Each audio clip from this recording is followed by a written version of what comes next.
Pagbasa mula sa aklat ng Eksodo. Noong mga araw na iyon, nang marinig ni Moises ang Panginoon mula sa gitna ng isang mababang punong kahoy, sinabi niya sa kanya, "Pupunta ako sa mga Israelita at sasabihin sa kanilang, ako'y sinugo ng Diyos ng aming ninuno. Ngunit ano po ang sasabihin ko kung itanong nila kung sino ang nagsugo sa akin?" Sinabi ng Diyos, "Ako'y si Ako nga. Sabihin mong sinugo ka ni Ako nga, Panginoon, ng Diyos ng iyong mga ninuno, ng Diyos nina Abraham, Isaac at Jacob. At ito ang pangalang itatawag nila sa akin, magpakailanman. Lumakad ka na at tipunin mo ang mga lider ng Israel. Sabihin mo sa kanilang, nagpakita ako sa iyo. Akong Panginoon, ang Diyos ng inyong mga ninuno, nina Abraham, Isaac at Jacob. Sabihin mong ako'y bumaba at nakita ko ang ginagawa sa kanila ng mga Ehipsyo. Dahil dito, iaalis ko sila sa bansang iyon na nagpapahirap sa kanila. Dadalhin ko sila sa mayaman at masaganang lupain ng mga Kananeo, ng mga Heteo, ng mga Amoreo, ng mga Perezeo, ng mga Heveo, at ng mga Jebuseo. Pakikinggan ka nila. Pagkatapos, isama mo ang mga lider at pumunta kayo sa Paraon. Sabihin mong, akong Panginoon, ang Diyos ng mga Hebreo, ay nagpakita sa iyo at kayo'y maglalakbay ng 3 araw papunta sa ilang upang maghandog sa akin. Alam kong hindi siya papayag hanggat hindi siya dinadaan sa dahas. Kaya ipadadama ko sa kanila ang bigat ng aking kamay. Parurusahan ko ang buong Ehipto sa pamamagitan ng mga kababalaghan. Pagkaraan noon, papayagan na niya kayong umalis." Ang salita ng Diyos. Salamat sa Diyos. Salmong tugunan. Nasa isip ng may kapal ang tipan niya kailanman.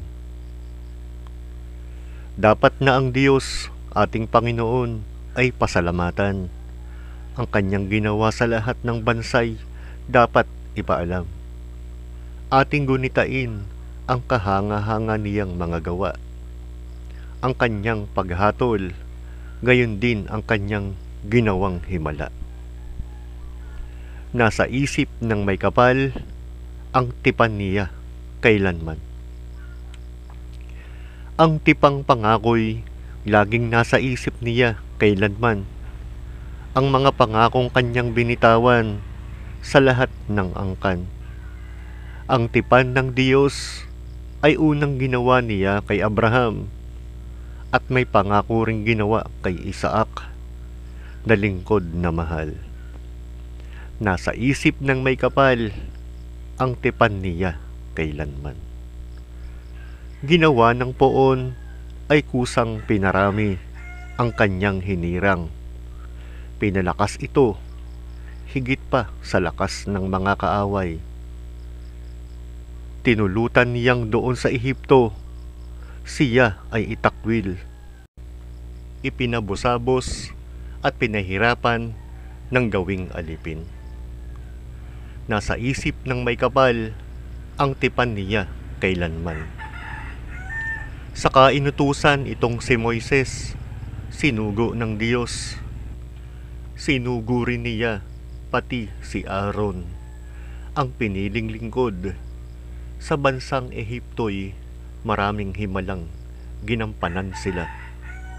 Sa utos ng Diyos, maraming himalang doon ay nakita. Nasa isip ng may kapal ang tipan niya kailanman. Aleluya! Aleluya! Aleluya!